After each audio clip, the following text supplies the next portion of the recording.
Joseph, to be great, ukomeye, you have to face the great things. guca mu bikomeye nyene. Hallelujah. Amen. If you want a great testimony, Ugomba igishingantahe gikomeye, so you have also to have the great challenge. ugomba guca mu ngorane zikomeye. Yes.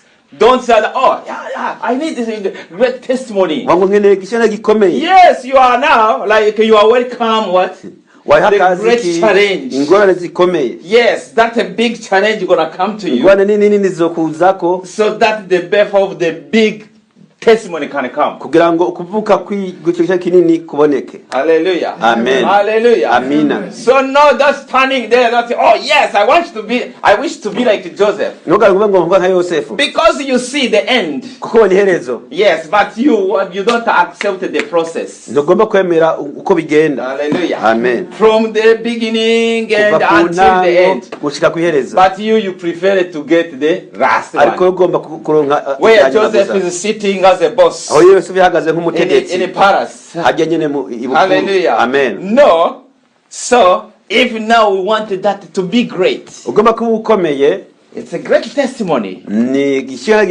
So prepare yourself now to face those great challenges. Is ahead of you, is ahead of me. Hallelujah. Hallelujah. Amina. It will not even start far away. It's going to start from you, family. Or inside of your heart. The time you are starting now to see others and you want to be like them. So the challenge is starting there because you are now, there are two people now fighting. Hallelujah. Amen. Hallelujah. Amina. So the challenge, it's a starting of great testimony. And the great testimony, it comes when the power of God is there. Hallelujah. Amen. Because there is no big testimony without the power of God. Hallelujah. Amen. Because you stand there to testify the greatness of God, the power of God. Hallelujah. Amen. It's how this Joseph was. Hallelujah. Amen. He was a loved boy by his father.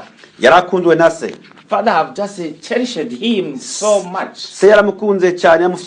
And he do every good thing for him. And also the sibling or the brothers have just seen what the father did. So they become now to develop something which is bad for him. Hallelujah. Amen. But in spiritual rhythm was good for him. Hallelujah. Amen. Because there is no challenge without someone behind of that challenge. Devil will not come himself. He's gonna use someone.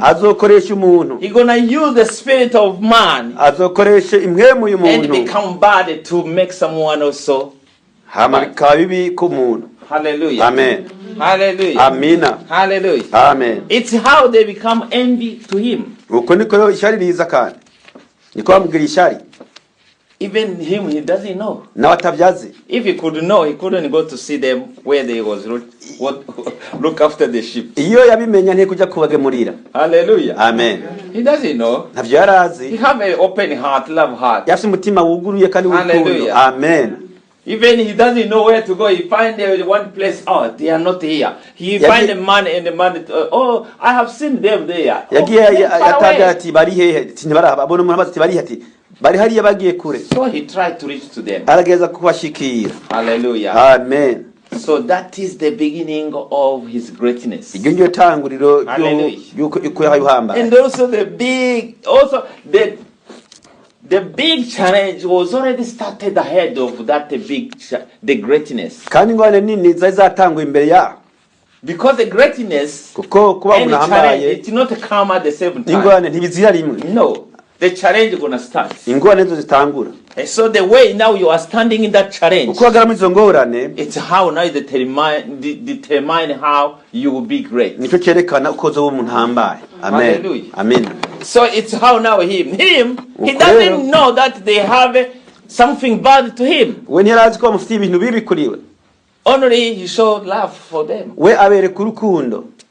Once he will reach there, ashitseyo, they say yes. Bavuga ati yego. You are welcome now. Nuze rero wizane. So today is for you. No munsi ni kuri wewe. The things they had, the first thing they have done, icyambere bakoze, they take away that cross. Bamwamwe ya mpuzu. Hallelujah. Amen. That cross was now very touching to them. Ijya mpuzu aziko yari bakorako gose. Hallelujah. Amen.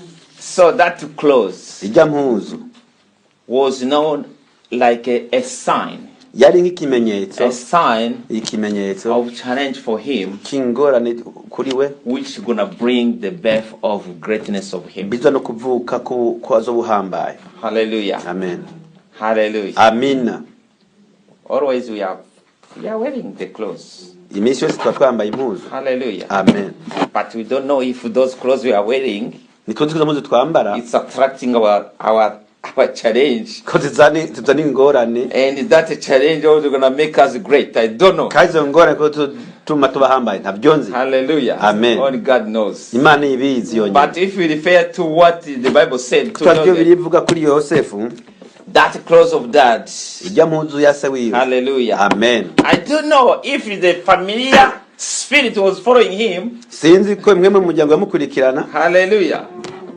Because that maybe olden days they didn't know about the familiar spirits because they are chosen people. Kokera urabona bo barabantu batoranijwe. Yeah, they are chosen by God. Batoranijwe n'Imana. So maybe their family, they are holy. Nibaze ko umuryango wabo wari wera. Hallelujah. Amen. But that close, ariko ijya mpuzu, have just brought something, yazanye ikintu, making him cyamutumye to be able to start his journey. Ashobore gutangura urugendo rwiwe. Hallelujah. Amen. Hallelujah. Amen. There's something now where you start your journey of being a Christian. Hari ibintu byatutangura urugendo rw'ubukristo. Hallelujah. Amen. Hallelujah. Amen. Him is that one. No. Because if they could now let him go back home. Iyo ntabwo atahe muhira, they could, maybe his greatness is going to be delayed at least maybe 1 month or 1 year. Or we couldn't even listen to him anymore. Guhambara kw'ibya gukeka nk'ukwezi cyangwa umwaka.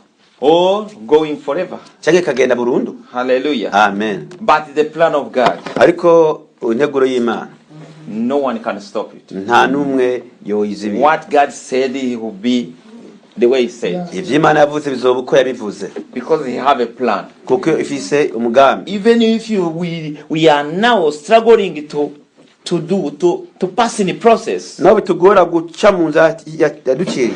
But ahead there is a good thing. Ariko imbere harimo ibyiza. After a big challenge, inyuma y'ingorane nini, there is a good harvest. Hariho kwimbura kwiza. Hallelujah. Amen. Hallelujah. Amina. Yosefu, if he couldn't go to that pit, yataye kuja mu kinogo. He couldn't go, even he can't reach to the palace. Ntiyashaka gushika hari ibwami. No. Oh yeah. Hallelujah. Amen.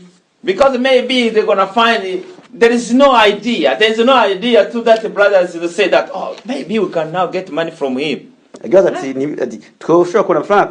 So you see someone, yes, they find something and they put it in the pit. Like no value. You know, you remember back home. Back home.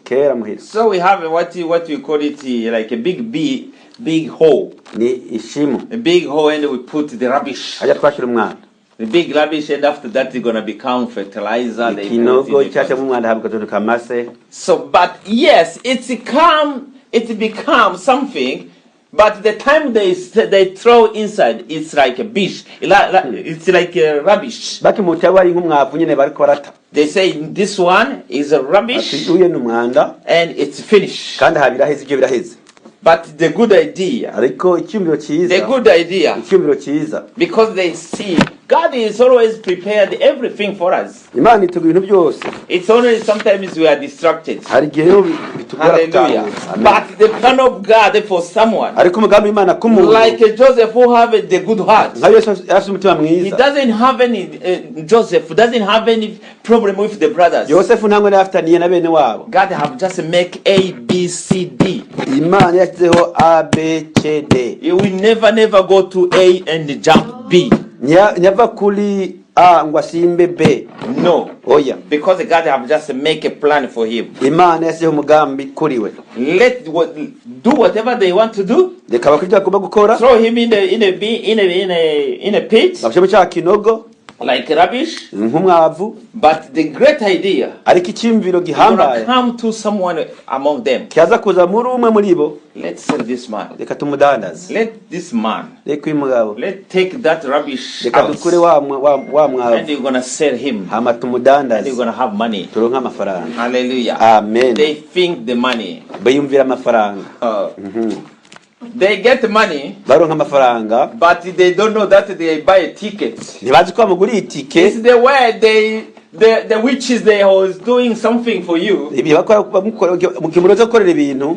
No, the witches in like I'm talking about us. The witches and the wizards. The witch. The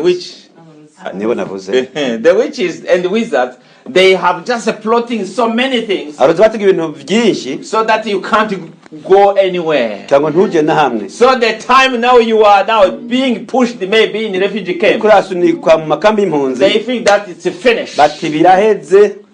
It's like rubbish being there. That's why you were eating the what? The expired food in camp. Because there is no value of you. There is no value of me. Hallelujah. Amen. But they don't know that they are buying a ticket for you and I. So that they can fly to Australia. It's what is happened to Joseph. Okay, they take that money, but they buy a ticket, a big ticket to go to the palace.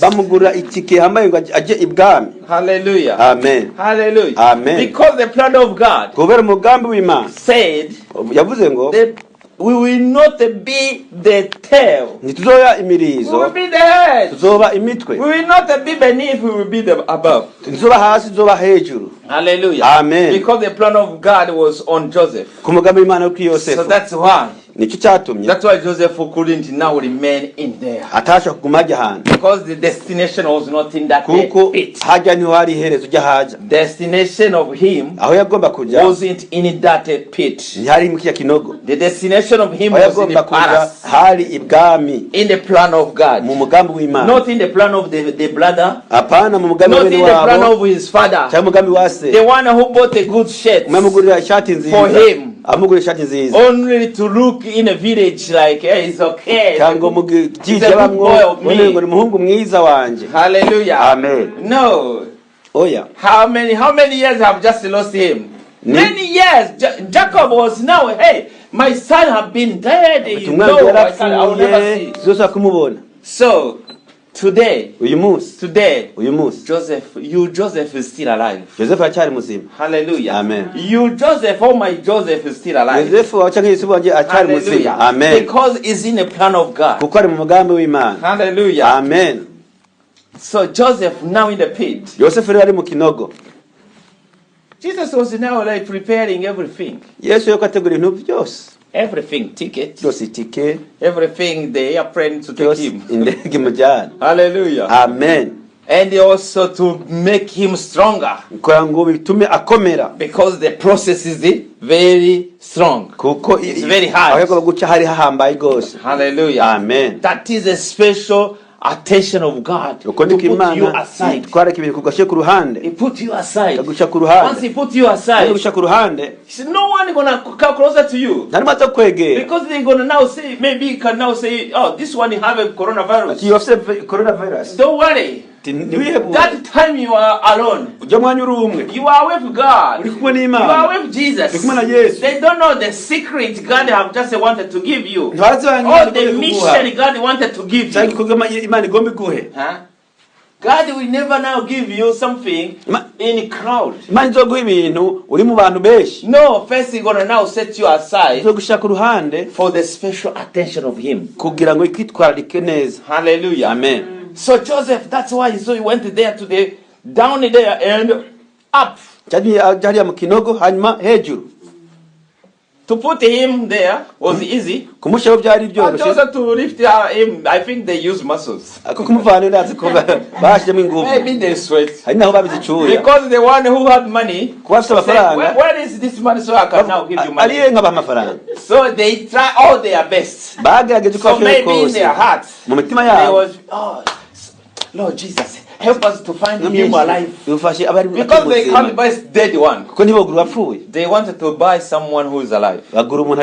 Hallelujah. Amen. So they sweat to get that money. Hallelujah. Amen. Hallelujah. Amen. Yes, because of the plan of God, someone was sweting for you. Yes. Not because of love. Because of his own interests. To think that you, if you are not alive, you are going to grab you plot or you ranch. And you have just realized, oh, this one wanted to kill me. Okay, let me move. I move here, Maraga, I go to Mirabuka. But you don't know. Mirabuka. The airplane is waiting for you. Hallelujah. To take you to Australia. It's what is happened to Joseph. Because these people was known people. The businessman. Yes, even he was a slave. But he was working with the great people, known people. These people, they have been there. Look after the sheep in the forest. Only him now is working with people coming around the world. Even he was smelling something special, like because they have spices. Yes, because they are businessmen. I think maybe they also even is a slave. He was getting a little bit of bread. Yes, even if a slave, they want a slave to be stronger so they can work. Hallelujah. That's why the time they took to when they reached to the destination, it's why so they have been attracted. The king was attracted to him. Hallelujah. Amen. They see someone is different from other people. Hallelujah. Amen. Hallelujah. Amen. Joseph had been in the pit because of the dress. Because of the dreams. Hallelujah. Amen. Hallelujah. Amen. That is the things I've just put him in there. But remember, to the end, Joseph became great because of dream. Hallelujah. Amen. Not his dream. Hallelujah. Amen. There is a connection of his dream to the dream of the king. Hallelujah. Amen. Even he had been suffering for that one. He had been suffering because of the dream. Afterward, he had been praised because of his dream. How he interpreted the dreams. Hallelujah. Amen. Hallelujah. Amen. So Joseph, in the plan of God, he was there to prepare the way of his family. But the family, they couldn't know. Hallelujah. Amen. Because they didn't know what's going to happen in the future. Only God knows the future. We can keep money in the bank, we can keep money in our pockets, but we don't know tomorrow what's going to happen. We think that the money is going to do everything because our trust is in money. Let us put our trust into Jesus. It's where we have a security. No dufise umutekano. The insurance is there. No hari assurance for our future. Yakazoza kacu. Hallelujah. Amen. So Joseph, he wasn't there. He didn't pay any money. Yosefu yaje nta mafaranga yatanze. But in his life. Ariko mu buzima bwiwe. In his life. Mu buzima bwiwe. He was strong. Yari afite inkomezi. Because Jesus was with him. Kuko Yesu ari kumwe nawe. Because each and every time. Ko buri mwanya. He stand. Yarahaguruka. As someone who knows God. Nk'umuntu azi Imana. Hallelujah. Amen. Remember when Potiphar's wife. Ibuka igihe cya muka Potifari. That is a temptation for young men. Nigeragezwa ku musore. That is a temptation. Nigeragezwa. But that is temptation. Akijyo geragezwa nyene. It's have just spoiled many. Byatwaye benshi. All our greatness. Kuba abantu bahambaye. All our greatness. Kuba abantu bahambaye. Have been crushed on that rock of temptation. Vyaguye kuri icyo kibuye kigeragezwa. And our greatness have just spoiled. Hama rero kuba kwacu bahambaye bigaca bihinduka. Many youth. Benshi ugaruka gwishi. They have a bright future. Bari bafise kazoza keza. But ariko once they found that rock of temptation, bahuye n'iryo buye gigeragezwa. That Potiphar wife. Muka Potiphar. Temptation. Ijya geragezwa cyitwa muka Potiphar. Crushed all our greatness. Byakeye bikuraho and the stars have been faded. Hama inyenyeri kirazima. Hallelujah. Amen. But Joseph have just stand. Ariko Yosefu yarahagaze. Stand because Jesus was with him. Kuko Yesu ari kumwe nawe. Hallelujah. Amen. Because he was in the plan of God. Kwari mu mugambi w'Imana. Hallelujah. Amen. He stand steady. Yarahagaze. And that star continue to shine. Hanyuma inyenyeri bandanye yaka. And the greatness have just achieved.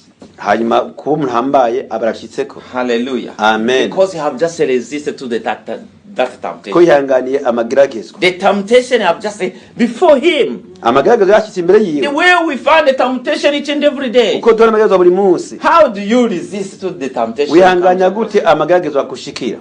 How? Gute?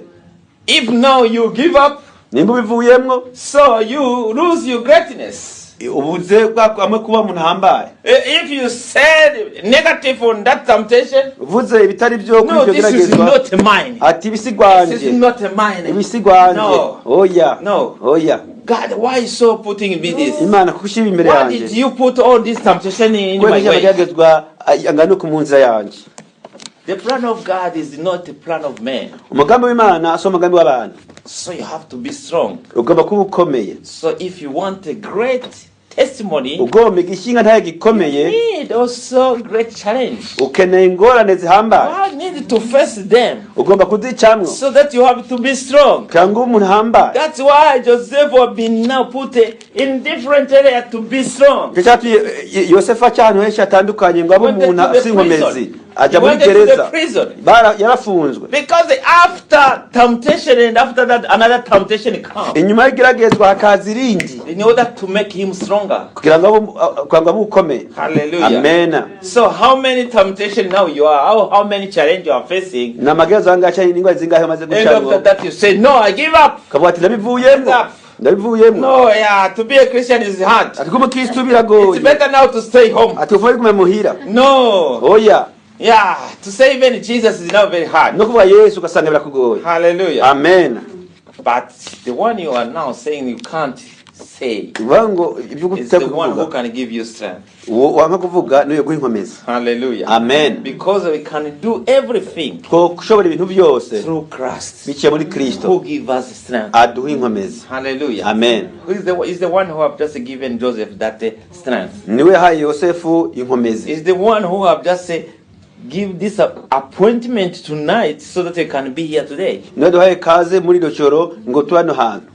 that we can now ask that strength. So that we can be stronger. And be steady. Yes. So we have to be steady. Even if this world is an unsteady world. Yes. We are not like others. Nitumeze nk'abandi. Because we have just chosen Christ. Kuko twahisemo Yesu. When you accept Christ. Wemeye Kristo. When the time you said Jesus is my Lord, my Savior. Kavuga ubu Yesu ni umwami wanje umukiza wanje. So you declare the war already. Watangaje intambara. So the war now you have to stand steady. Rero muri yo ntambara ko kwihagaramo neza. Hallelujah. Amina. You have to stand. Guhagarara. The war is not to sit. You have to stand. Iyi ntambara si kwicara guhaguruka. You have to know how to carry the gun. Ukamenya utwara ikigwanishwa. Hallelujah. Amen. You know how to not to eat and not to drink. Sukumenya gusinga n'ujya n'ingene unywa. You have to know how to not to eat and not to drink. Uza kumenya ingene utajya n'ingene utanywa. Hallelujah. Amen. Because the challenge can come even in sickness. Ingore zoza ingwa. Sickness now say, oh no, I can't eat. Ingwa zikaza kushaka kurya. You can't eat because yes. Ushaka kurya. Yeah, resist. Gerageza wihana. Resist. Ihangane. Because if you are not eating today, tomorrow you're gonna eat. Utakoje uno munsi ejo uzorya. It depends the way you stand in that time. Bivana ingene uhagaze muri umwanya uhura n'ibigeragezo. Hallelujah. Amen. Hallelujah. Amina. What you have to know, ibyo utegereza kumenya, you are not alone in that battle. Nturi wenyene muri iyo ntambara. The time you ask Jesus, igihe usaba Yesu, it's already there. Abari haje. It's only to do like this. Jesus, I surrender Yesu, nditanze. I surrender to you, Lord Jesus. Nditanze kuri wewe. Jesus is ready. Yesu yamayiteguye. Because in his plan he knows that he's going to fight for us. Mu migambi arazi kazo tugwanirira. Yes. He knows our weaknesses. Arazi intege nke zacu. That's why he's always there to give more energy. Nico gituma yamaze ajya ngo duhe inkomezi. And to continue to push. Ngo bane kudusunika. So that we can be closer to him. Kango tumwegere. It can be very hard if there is no any challenge in the life of someone. Vyogorana tangwa umuntu acamwo. It can be very hard to know the power of God. Vyogorana kumenya inkomezi z'Imana. It's very hard. Turabigoye. If there is no anything, ataki na kimwe kidushikako. Question yourself. Wewe ni wibaze nawe. Question yourself if there is nothing. Nibaze mu gihe atana kimwe cyo. But if there is something, ariko hari ikintu na kimwe. Yes. And you have to know how to stand. Siza kumenya ingene uhagarara. Either you stand with Jesus or alone. Nimba uhagarara na Yesu ukagara wenyene. If you stand not alone, it's when you're gonna say, "Yo, I give up." Uhagaze wenyene uvuga ngo ndabivuye. But the time you stand with Jesus, uhagaze na Yesu, Jesus is gonna continue to tell you. Yesu azanakubwira. Even in this pit, no muri kino kinogo, you can come out from this. Wokivamwo. Even in this prison, naka ni gereza, you can come out. Wosohoka. Even if you are in sickness, naho ba ufite ingwara, there is a healing ahead of you. Ari gukira imbere yawe. Hallelujah. Amen. Because after any mountain, kuko inyuma y'umusozi wose, there is a valley. Hariho ikiyaya. Whatever you can do the mountain can even become like a chain. Naho imisozi yoba nk'amashene. But at the end, ariko kwiherezo, you're gonna find valley. Uzobona ikiyaya. Hallelujah. Amen. Hallelujah. Amina. It's how not to focus on him. Uko nikwiye kwitega Yesu gusa. Joseph was now thinking, this is what God told me in a dream. Yose yabaza ati none ndimo nambwiye mu ndoto. So that I will now fulfill everything in this pit. Nzoshitsa byose ngaha muri kino kinogo. No. Oya. This is not where I belong. Asoje nkwiye kuba. I know where I belong. Ndaza nkwiye kuba. Either even if they throw me here, n'abantu hano, there is something for God. Hari iby'Imana inside me. Muri jewe. So that thing inside me, rero muri mu jewe, they're gonna take me from there. Bizohambana. Hallelujah. Amen. Hallelujah. Amen. We have been born in the plan of God. There is no mistake. Mu mugambi w'Imana nta kosa ririmo. Amen. So God have just put to each and everyone something. Imana mu muntu wese ikintu. And that thing always God is looking at that thing. Kaicho kintu Imana buri munsi yamikira. Hallelujah. Amen. So that thing now is continue to attract God when you let him to be welcome in you. Ibyo kwega Imana igihe uyemere kwinja muri wewe. Hallelujah. Amen. So Joseph, that's why so stand steady. Yosefu hagarara neza. And become great. Hamaba uhambaye. And now we have a testimony of him. Ubu dufite igishingantahe ciwe. Because he have just passed into that challenge. Yaciye muri izo ngorane. Those challenge which is very not easy for us. Izo ngorane kazi tatworoheye natwe. It's what make him to be great. Ngizatumye buhambaye. So let us accept our challenge. Reka twemere ingorane ducamwe. And we become.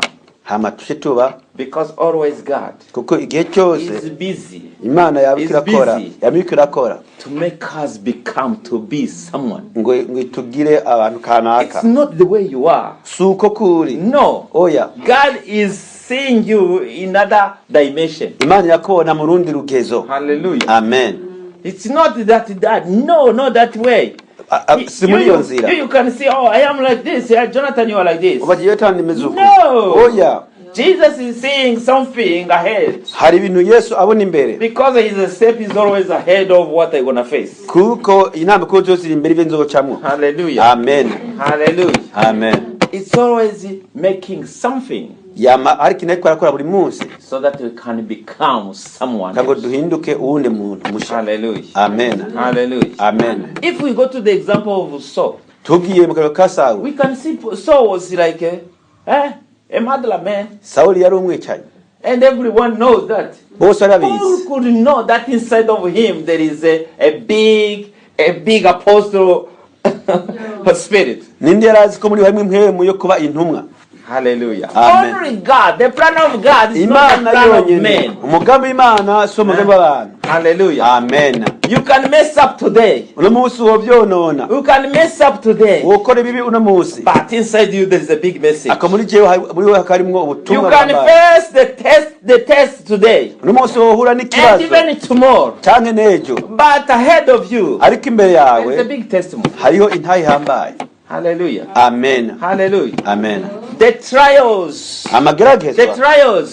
It's what you're going to now become inside when you reach in the sight of God. It become a triumpher. Hallelujah. Amen. Because our God is there for us. He's fight for us. It's only to let him take over. Once we trust him, we become like a mountain of Zion, which can't shake. Nothing can shake that mountain because Jesus is with us and is a hard foundation for us. Hallelujah. Amen. For to finish this message, let us go to Jeremiah 29 verse 11. Hallelujah. Amen. The rejection of man provoke God's direction. And